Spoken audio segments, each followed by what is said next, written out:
Hello, grade 12, welcome back. I know yesterday was a long activity, so today you're going to do a written activity and finish yesterday's activity by yourself. So you must finish writing the class for that, what was it again? The phone, the T phone class, like I showed you in the video. So you're going to finish writing that.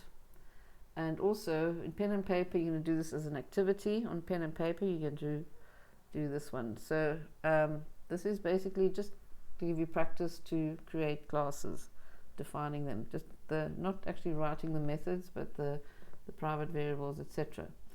So we're going to start. Okay, it's going to look like this basically, but we'll start with the unit. Okay, the first one is unit, and you're going to type car class. That's what you're going to save it as, maybe. And then you have your interface, and then you have your uses, and then you have type. So your uses, obviously, we will have sysutils, and type we're going to say T car equals class, and then you will have your private and your public. Private and public. Now under private, you know, we're going to put in all our fields. Okay, and they want us to put in a default and parameterized constructor. Now I didn't show you that you can have two different constructors, a constructor without parameters and a constructor with parameters. Now the thing is, if you're going to have two methods, remember constructors like a procedure, and if you have two of them with the same name, we use the word overload at the end. So that is going to happen here in public, because why? Public is where we write our methods. So we can say constructor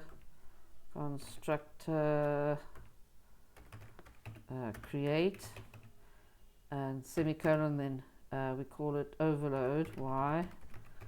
So the process knows that we're going to have another constructor create, but this time it's not going to have parameters. It's going to have parameters. So inside the parameters, the list, we're going to put a whole lot of things.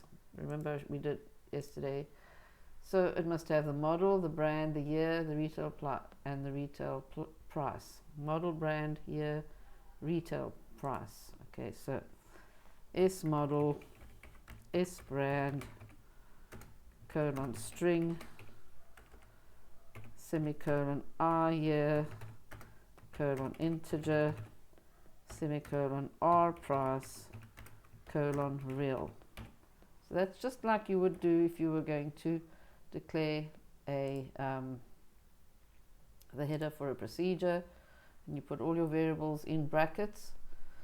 So I mean, not your variables, your parameters are going to be like variables, but you put them in the brackets there after the procedure, or in this case the constructor called create. And then the next method that we're going to use is a get detailed model function. Okay, so get function get detailed model, and that is going to be a string function, I'm assuming. So okay, get detailed model. Okay, fine. Set retail price procedure and a get retail price function. So I'm going to have a procedure. This is my heading, procedure set retail price, and in brackets we're going to have R new price coming in here, and then a function to get the retail price, and that is going to be a real dollar type, not so. I know we're busy writing the methods, but we haven't got our private attributes yet, so let's go and get them in. It says model, brand, year, retail price. So the private attributes are going to be the same as what comes into the constructor create in this case anyway. So F model colon string, F brand colon string. Our F here, I'm using F in front of them. Why? Because it's fields of my class. Sorry. And then the last one is R price. F price, not R price, colon real. And take note how the constructor create here that we've declared as our methods. So remember, private is and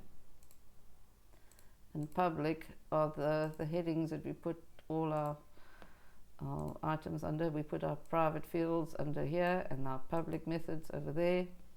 And type is the heading that we use to start declaring our class. And there would be an end at the end of this there. Right there. And is there another method we must create? ToString function and a get VAT price. And a get VAT price. So a function ToString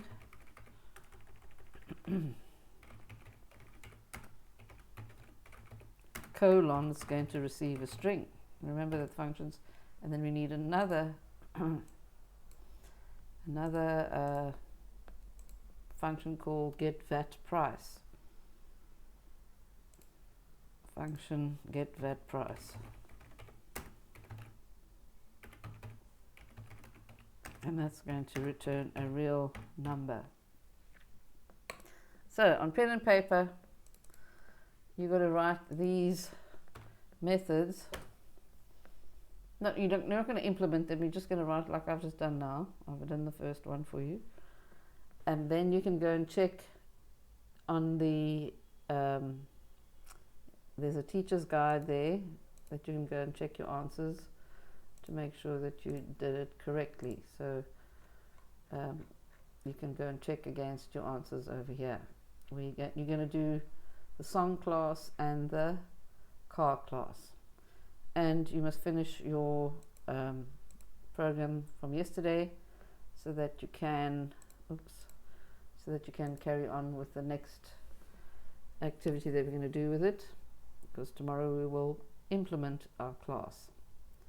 So you get on those two activities, 2.2.1 and 2.2.2 of the textbook, where you're going to do what I've just did now, and you do the same with the song class.